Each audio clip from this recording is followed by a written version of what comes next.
नमस्कार, जी पंजाब हरियाणा हिमाचल पर आप सभी का स्वागत है। मैं हूं आपके साथ मोनिका ठाकुर। 25 खबर 25 रिपोर्टर के सफर में हम आपको पंजाब हरियाणा हिमाचल जम्मू कश्मीर की सभी बड़ी खबरों के साथ साथ देश की अहम खबरें भी दिखाएंगे। इसके अलावा अच्छी खबर होगी, काम की बात होगी और मौसम का हाल भी होगा। तो आप देखते रहिए देश का सबसे बड़ा न्यूज बुलेटिन 25 खबर 25 रिपोर्टर। और शुरुआत करने वाले हैं पंजाब की बड़ी खबरों के साथ। पंजाब कांग्रेस अध्यक्ष कैप्टन अमरिंदर सिंह ने पंजाब विधानसभा चुनाव में ईवीएम मशीनें किसी बाहरी राज्य से मंगवाने की मांग की है। उन्होंने सूबे में ईवीएम मशीनों के साथ छेड़छाड़ होने का अंदेशा जताया है। ईवीएम मशीनों की छेड़छाड़ की आशंका के कैप्टन के आरोपों पर सफाई देते मुख्यमंत्री प्रकाश सिंह बादल ने गेंद चुनाव आयोग के पलड़े में डाल दी है। 2017 विधानसभा चुनाव को लेकर जहां पंजाब के सियासी दल लोगों को भरमाने में लगे हुए हैं, तो वहीं चुनाव में कोई गड़बड़ी ना हो, इसके लिए भी सियासी दलों ने कमर कस ली है।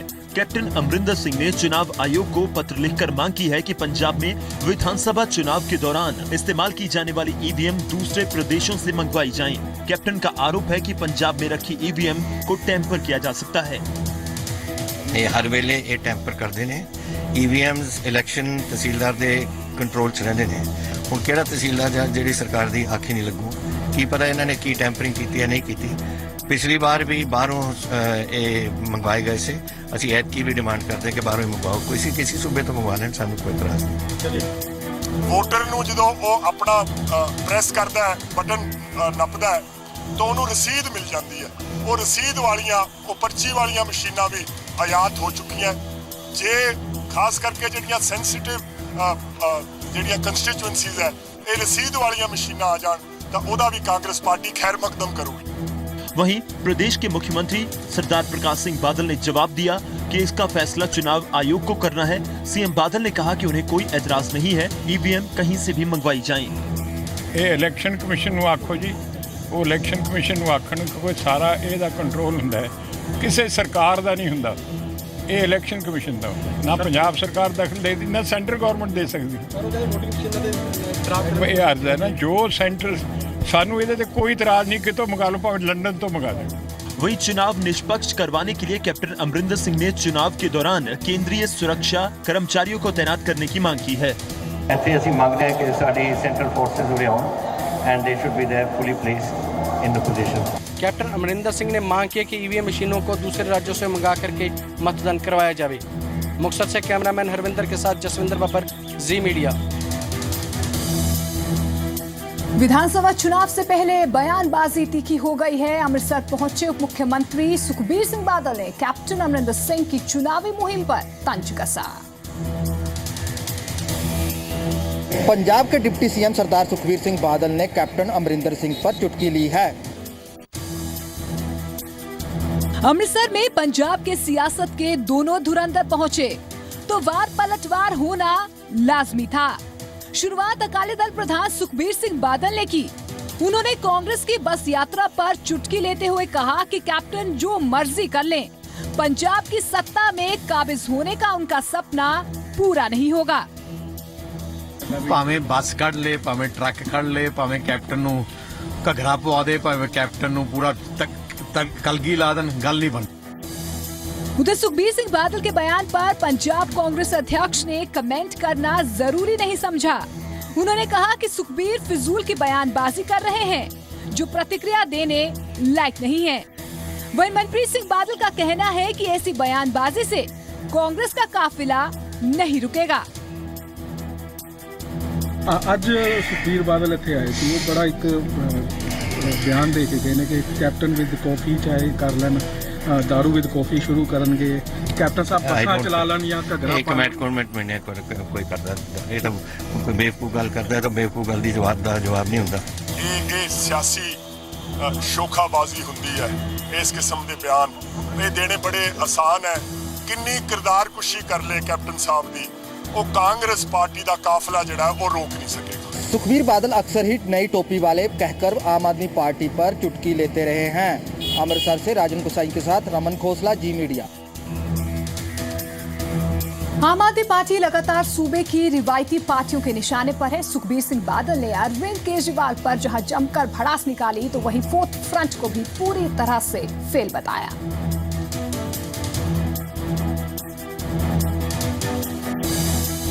अकाली दल प्रधान सुखबीर सिंह बादल ने अमृतसर में कहा कि गठबंधन विकास के एजेंडे पर चुनाव लड़ेगा। उन्होंने अकाली बीजेपी की जीत का दावा करते हुए अरविंद केजरीवाल और फोर्थ फ्रंट पर तंज कसा। सुखबीर के मुताबिक केजरीवाल की ड्रामेबाजी को पंजाब के लोग समझ चुके हैं। केजरीवाल भी कितने मर्जी चले जाए, लोगों ने ਉਹਦੀ ਅਸਲੀਅਤ ਦਾ ਪਤਾ ਲੱਗ ਗਿਆ ਹੈ। ਪੰਜਾਬ ਦੇ ਲੋਕ ਸਮਝ ਗਏ ਕੇਜਰੀਵਾਲ ਦੇ ਡਰਾਮੇ ਨੂੰ, ਸੋ ਉਹਦੀ ਗੱਲ ਨਹੀਂ ਬਣੀ। 4th 5th 6th ਪਤਾ ਨਹੀਂ ਕਿੰਨੇ ਫਰੰਟ ਬਣਨੇ ਆ, ਪਰ ਪੰਜਾਬ ਦੀ ਜਨਤਾ ਨੇ ਕੱਲੇ ਅਕਾਲੀ ਦਲ ਬੀਜੇਪੀ ਨੂੰ ਚੁਣਨਾ ਹੈ। ਡਿਵੈਲਪਮੈਂਟ ਸਾਡਾ ਏਜੰਡਾ ਹੈ। ਪੰਜਾਬ ਦੀ ਜਨਤਾ ਨੇ ਡਿਵੈਲਪਮੈਂਟ ਦੇਖੀ ਹੈ। ਪਿਛਲੇ 9 ਸਾਲ ਦੇ ਵਿੱਚ ਜੋ ਕੁਝ ਕੰਮ ਹੋ ਗਏ ਹੈ ਨਾ ਕੋਈ ਕਰ ਸਕਦਾ ਹੈ। पंजाब कांग्रेस के वरिष्ठ नेता मनप्रीत बादल ने भी आम आदमी पार्टी की दुखती रग पर हाथ रखने की कोशिश की है। मैं समझदा है कि जो आम आदमी पार्टी का पिछले महीने डेढ़ महीने और बहुत सारा विरोध जिहड़ा तुसीं देखोगे वो कांग्रेस का नहीं बल्कि उन्होंने अपने जिहड़े उन्होंने अपने काडर है जिहड़े उन्होंने तो लोग उन्होंने छड्ड के नाराज होकर चले गए। ज्यादातर विरोध जिहड़ा है वो उन्होंने आप दे काडर का हो रहा है। सूबे में 100 से ज्यादा सीटें जीतने का दावा करने वाली आम आदमी पार्टी के लिए मौजूदा दौर मुश्किल भरा है। अपनों की बगावत से पार्टी को नुकसान पहुंचा है। अमृतसर से राजन गोसाई के साथ गोविंद सैनी, जी मीडिया, बठिंडा। महावा गांव में 7 बच्चों की मौत के मामले पर सियासत हो रही है। पीड़ित परिवार से मिलने पहुंचे पंजाब कांग्रेस अध्यक्ष कैप्टन अमरिंदर सिंह ने पीड़ित परिवारों को 10 लाख की आर्थिक मदद देने की मांग की है। पंजाब कांग्रेस प्रधान ने महावा बस हादसे के पीड़ितों को दी जाने वाली आर्थिक सहायता 10 लाख रुपए किए जाने की मांग की है। पंजाब कांग्रेस अध्यक्ष कैप्टन अमरिंदर सिंह सीमावर्ती गांव महावा में उन परिवारों से मिले जिन्होंने कुछ रोज पहले अपने लाल एक बस हादसे में खो दिए थे। कैप्टन अमरिंदर सिंह ने महावा गांव में हुए बस हादसे में मारे गए 7 बच्चों के परिवारों से मुलाकात की और उनके साथ उनका दुख साझा किया। इस दौरान कैप्टन अमरिंदर सिंह ने कहा कि वो डिफेंस के आला अधिकारियों को पत्र लिखकर पुराने और जर्जर हो चुके पुलों की मुरम्मत की मांग करेंगे, जिससे भविष्य में इस तरह के हादसे न हो। इसके अलावा उन्होंने सरकार से मांग की कि पीड़ित परिवारों को कम से कम 10 लाख रुपए की सहायता राशि दी जानी चाहिए। और 1 लाख रुपया की होंगे दसो, ਇਹਦਾ मिनिमम 10 लाख उन्होंने देना चाहिए। एक परिवार ਨੂੰ कोई कंपनसेशन ਤਾਂ ਕਿਸੇ ਬੱਚੇ ਦੀ नहीं हो सकती, लेकिन उन्होंने असिस्टेंस वास्ते थोड़ा बहुत तो हो सकता है। 1 लाख की है असी जदों साढ़े समय यह जो वाकयात होंगे सी भी इसके मिनिमम 10 लाख 10 लाख देना चाहिए। दूसरी तरफ इस बारे में जब सूबे के उप मुख्यमंत्री से सवाल किया गया तो उन्होंने कहा कि उन्होंने डीसी को रास्ता चौड़ा करने के आदेश दे दिए हैं और डिफेंस से वो अपने स्तर पर बात करेंगे। ਅੱਜ ਜੋ ਮੁਹਾਵਾ ਜਾ ਰਹੇ ਨੇ ਉਸ ਦੌਰਾਨ ਜਿਹੜਾ ਡਿਫੈਂਸ ਦੇ ਜਿਹੜੇ ਪੁਲ ਆ ਉਹਨਾਂ ਨੂੰ ਵਧਾਉਣ ਦੀ, ਉਹਨਾਂ ਨੂੰ ਚੌੜੇ ਕਰਨ ਦੀ ਵੀ ਮੰਗ ਆ। ਕਿ ਅਸੀਂ ਡਿਪਟੀ ਕਮਿਸ਼ਨਰ ਨੂੰ ਕਲੀਅਰ ਡਾਇਰੈਕਸ਼ਨ ਹੈ ਇਮੀਡੀਏਟਲੀ ਐਜ਼ ਸੂਨ ਐਜ਼ ਪੋਸੀਬਲ ਕੰਮ ਸ਼ੁਰੂ ਹੋ ਜਾਊਗਾ। ਲੇਕਿਨ ਉਸ डिफेंस मिनिस्ट्री ਜਿਹੜੀ ਉਹ ਨਹੀਂ ਹੁਣ ਉਹ ਅਸੀਂ ਆਪਣੇ ਆਪ ਟੈਪ ਕਰਾਂਗੇ। कैप्टन अमरिंदर सिंह और डिप्टी सीएम सुखबीर सिंह बादल ने रास्ता चौड़ा करने के लिए डिफेंस से अपने अपने स्तर पर बात करने का भरोसा दिया है। अमृतसर से राजन गोसाई, जी मीडिया। जलंधर में हुए धार्मिक ग्रंथ की बेअदबी मामले में एक आरोपी को गिरफ्तार कर लिया गया है। पुलिस के मुताबिक इस मामले में एक पब्लिशर आरोपी है, तो वहीं बेअदबी की घटनाओं को रोकने के लिए शिरोमणि अकाली दल अमृतसर के प्रधान सिमरनजीत सिंह मान की अगुवाई में एक प्रतिनिधिमंडल ने पंजाब के राज्यपाल वीपी बदनौर से मुलाकात की है। पंजाब में श्री गुरु ग्रंथ साहिब जी की बेअदबी को रोकने के लिए श्रोमणी अकाली दल के अध्यक्ष सिमरनजीत सिंह मान के नेतृत्व में कई पंथक संगठनों का एक वफद पंजाब के राज्यपाल वीपी सिंह बदनौर से मिला। पंथक संगठनों के नेताओं ने चंडीगढ़ में पंजाब के राज्यपाल वीपी सिंह बदनौर से मुलाकात की, जिनका नेतृत्व शिरोमणि अकाली दल अमृतसर के अध्यक्ष सिमरनजीत सिंह मान ने किया। उन्होंने श्री गुरु ग्रंथ साहिब जी की बेअदबी की घटनाओं की रोकथाम की मांग की। इसके अलावा पंथक संगठन के नेताओं ने एसजीपीसी के चुनाव जल्द कराने की मांग भी रखी है। ਤੁਸੀਂ ਐ ਨਾ ਸਮਝੋ ਕਿ ਜਿਹੜਾ ਗੁਰੂ ਗ੍ਰੰਥ ਸਾਹਿਬ ਦੀਆਂ ਵਾਰ-ਵਾਰ ਬੇਅਦਬੀਆਂ ਹੋ ਰਹੀਆਂ ਕਿ ਇਹ ਚੀਜ਼ ਨੂੰ ਜ਼ਰੂਰ ਛੇਤੀ ਤੋਂ ਛੇਤੀ ਤੁਸੀਂ ਕਰਨ ਦੀ ਕੋਸ਼ਿਸ਼ ਕਰੋ।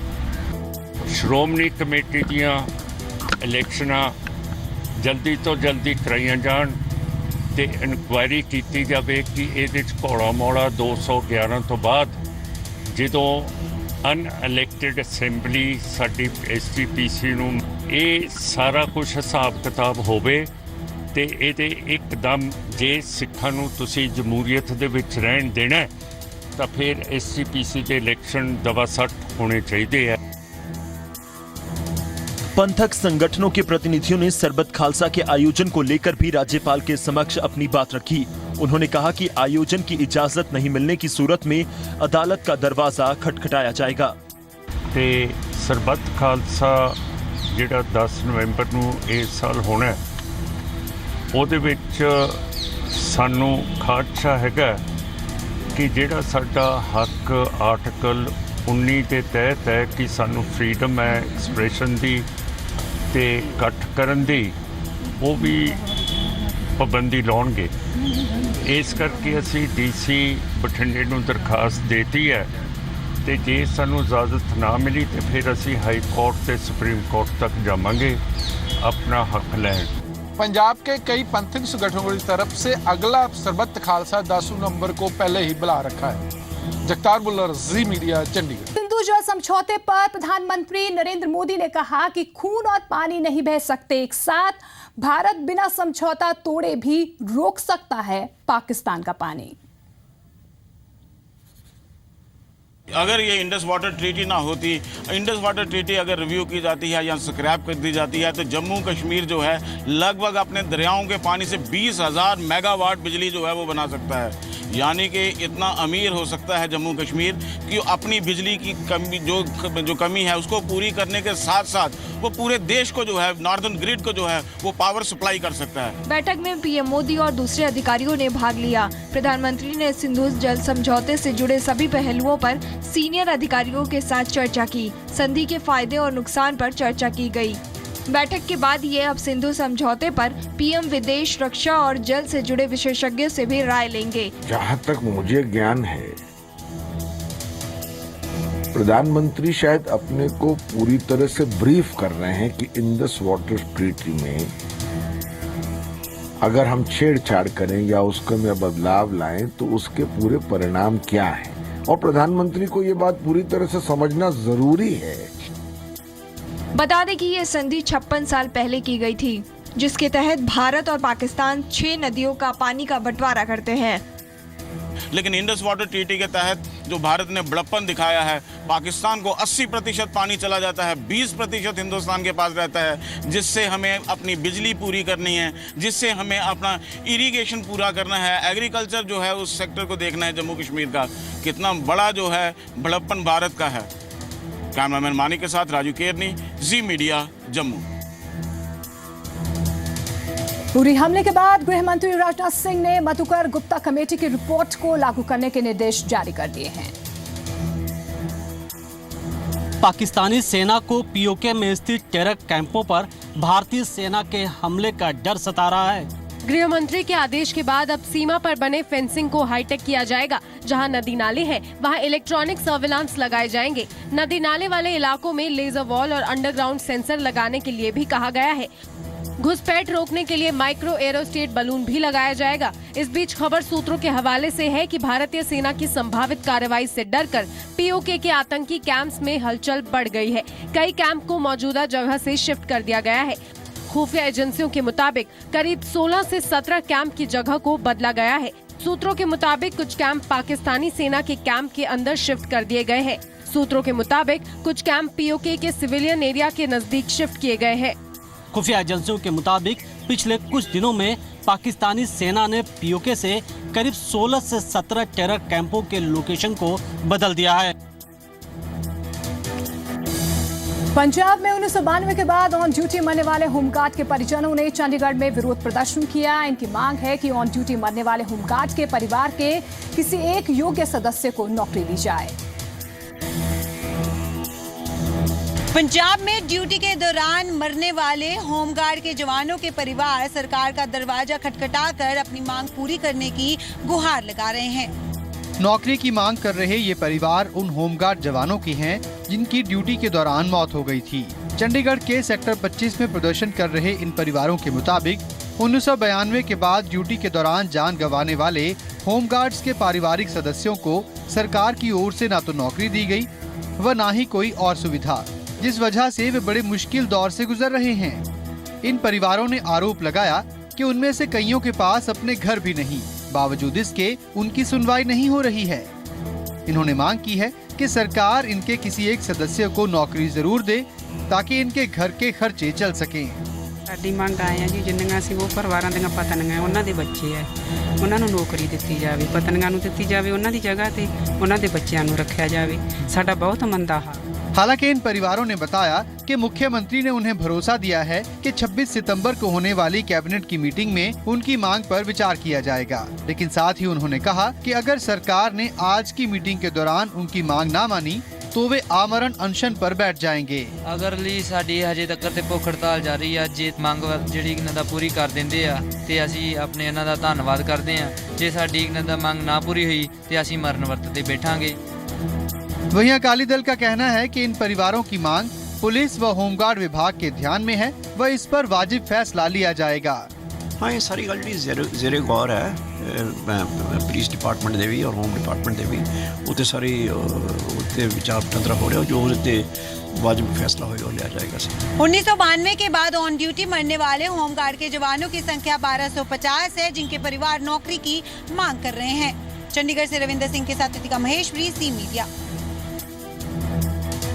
पंजाब में सरहदी किसानों को बड़ी जीत मिली है। जमीन एक्वायर मामले में नोटिफिकेशन आने के बाद किसानों में खुशी की लहर है और उन्होंने अपनी इस जीत के लिए गुरु का धन्यवाद करने के लिए अखंड पाठ करवाए। जमीन अधिग्रहण मसले में नोटिफिकेशन से सरहदी इलाकों में बसे किसान खासे खुश हैं। सीमावर्ती किसानों की मुश्किलें हल होनी शुरू हो गई हैं। हाईकोर्ट के आदेशों के बाद सरहद पर कंटीली तार के लिए एक्वायर की गई 11 फीट जमीन के मुआवजे के संबंध में नोटिफिकेशन आने के बाद अब किसान उत्साहित हैं। अपनी इस जीत के लिए किसानों द्वारा खेमकरन गुरुद्वारा साहिब में अखंड पाठ करवाया गया। इस मौके अमृतसर, तरनतारन, फिरोजपुर व पठानकोट सहित 6 जिलों के सीमावर्ती किसानों ने गुरु का शुक्रिया अदा किया। केस जित लिया, काफ़ी प्यार ਜਿਹੜਾ ਸਾਡਾ ਜਿੱਤਿਆ ਗਿਆ ਜੀ ਤੇ ਸਾਨੂੰ 10,000 ਰੁਪਇਆ ਵੀ ਇਹਦੋਂ ਪਹਿਲਾਂ ਮਿਲ ਗਿਆ। ਹੁਣ 11 ਫੁੱਟ ਜਿਹੜੀ ਜ਼ਮੀਨ ਸੀ 70 ਸਾਲ ਬਾਅਦ ਸਾਡੀ ਅਕਵਾਇਰ ਹੋਣ ਵਾਸਤੇ ਉਹਦਾ ਨੋਟੀਫਿकेशन ਜਾਰੀ ਹੋ ਗਿਆ ਵਾ, ਜਿਹਦੀ ਸਾਨੂੰ ਬਹੁਤ ਜ਼ਿਆਦਾ। किसानों ने गुरु का शुक्रिया अदा करने के साथ साथ जी पंजाब, हरियाणा, हिमाचल का भी खास तौर पर धन्यवाद किया। उन्होंने कहा कि जी मीडिया ने उनकी आवाज को बुलंद किया, जिससे अधिकारियों व सरकार के पास उनकी आवाज पहुंची। जी पंजाबी ਜਿਹੜਾ ਆਪਣਾ ਪੰਜਾਬ, ਹਰਿਆਣਾ, ਹਿਮਾਚਲ, ਇਹਦਾ ਇੰਨਾ ਕੀ ਸਾਥ ਸਾਨੂੰ ਮਿਲਿਆ, ਕਿਸੇ ਚੈਨਲ ਦਾ ਉਹਨਾਂ ਸਾਥ ਨਹੀਂ ਮਿਲਿਆ ਔਰ ਇਹਨਾਂ ਨੇ ਸਾਡੀ ਜਿਹੜੀ ਆ ਆਵਾਜ਼ ਆ ਸਰਹੱਦੀ ਕਿਸਾਨਾਂ ਦੀ ਉਹ ਹਾਈਲਾਈਟ ਕੀਤੀ ਆ। हर तरह ਅਸੀਂ ਇਹਨਾਂ ਦਾ ਬਹੁਤ ਜ਼ਿਆਦਾ ਧੰਨਵਾਦ ਇਹਨਾਂ ਦਾ ਦੇਣ ਦੇ नहीं। किसानों ने अपनी जीत के लिए जी पंजाब, हरियाणा, हिमाचल को आभार जताते हुए इसका श्रेय दिया है। तरनतारन से मनीष शर्मा, जी मीडिया। हरियाणा के मुख्यमंत्री जालंधर पहुंचे और स्वर्गीय आरएसएस नेता जगदीश गगनेजा के परिवार से मुलाकात कर उनका दुख साझा किया। हरियाणा के मुख्यमंत्री मनोहर लाल खट्टर ने आज जालंधर में आरएसएस नेता जगदीश गगनेजा के निधन पर परिवार वालों से मुलाकात कर दुख व्यक्त किया। हरियाणा के मुख्यमंत्री मनोहर लाल जालंधर में आरएसएस के नेता रहे स्वर्गीय ब्रिगेडियर जगदीश गगनेजा के घर पहुंचे, जहां उन्होंने जगदीश गगनेजा के निधन पर परिवार का दुख साझा किया। सीएम ने कहा कि जगदीश गगनेजा नेक इंसान थे और उनके बलिदान से समाज की एकता को बल मिलेगा। बहुत ही एक नेक इंसान थे, हमारे संघ के इस स्टेट के पदाधिकारी थे और निश्चित रूप से जिन लोगों ने इस घटना को अंजाम दिया है उनके कोई ना कोई ज़रूर बहुत ही घिनौना कोई उनका इसके पीछे उद्देश्य रहा होगा, लेकिन इनकी बलिदानी ये समाज के काम आएगी और समाज की एकता को लोग कभी भी खंडित नहीं होने देंगे। सीएम मनोहर लाल ने भरोसा जताया कि सीबीआई जल्द ही गगनेजा के हत्यारों तक पहुंचकर इस साजिश का पर्दाफाश करेगी। छानबीन का इन्वेस्टिगेशन का विषय है, ये केस सीबीआई को दिया जा चुका है और सीबीआई निश्चित रूप से अपने काम में लगी है और मैं समझता हूँ जब तक उनको कोई ना कोई प्रमाण सहित कोई बात नहीं पता लगेगी तब तक वो जानकारी शायद पब्लिक करना ठीक नहीं। हरियाणा के सीएम को उम्मीद है कि सीबीआई जल्द ही हथियारों तक पहुंच जाएगी। जालंधर से राजीव वधवा, जी मीडिया। हरियाणा में कल और पार्टी मीटिंग बुलाई गई है जिसमें नेता विपक्ष अभय चौटाला, कुलदीप बिश्नोई समेत कई बड़े नेता शामिल होंगे। बैठक में स्वर्ण जयंती समारोह को लेकर चर्चा होगी। हरियाणा के स्वर्ण जयंती वर्ष समारोह को लेकर कल पंचकुला कैरेट बिशप में सर्वदलीय बैठक बुलाई गई है। हरियाणा सरकार सूबे के 50 साल पूरे होने पर स्वर्ण जयंती उत्सव मनाने की तैयारी में जोर शोर से जुटी है। सरकार स्वर्ण जयंती वर्ष का लोगो जारी कर चुकी है। इस बीच प्रदेश सरकार विपक्ष को भी साथ लाने की कोशिश में है, जिसके मद्देनजर मंगलवार को सर्वदलीय बैठक बुलाई गई है, जिसमें इनेलो नेता अभय चौटाला, कांग्रेस नेता कुलदीप बिश्नोई सहित कई बड़े नेताओं के शामिल होने की उम्मीद है। बैठक पंचकुला में होगी, जिसकी अध्यक्षता खुद सीएम मनोहर लाल करेंगे।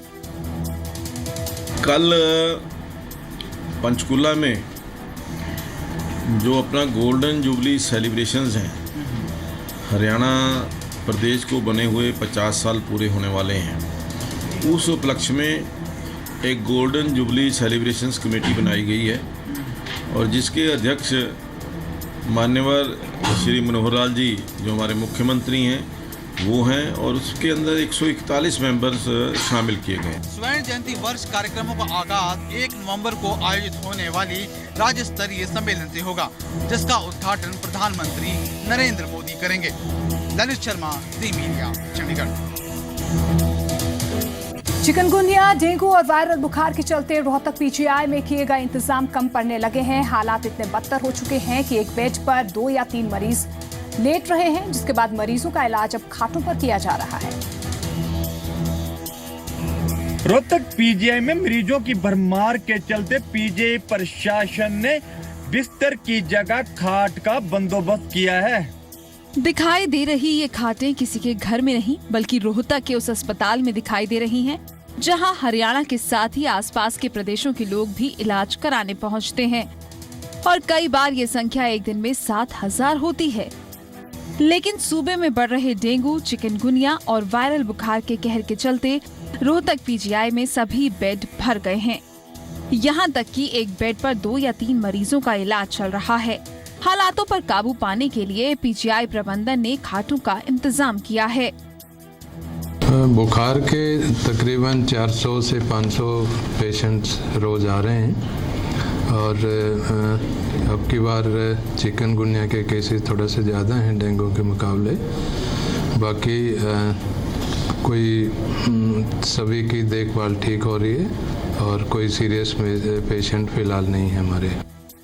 इलाज के लिए आए मरीजों के तीमारदारों का कहना है कि अस्पताल में मरीजों को किसी तरह की परेशानी नहीं आने दी जा रही और इलाज सही तरीके से चल रहा है। अपने भांजी के साथ आया हूँ मैं, उनको बुखार हो गया और कुछ सही इलाज कर रहे हैं। उनको 4 बाई काम आए, इसलिए उन्होंने खाट का अरेंजमेंट किया।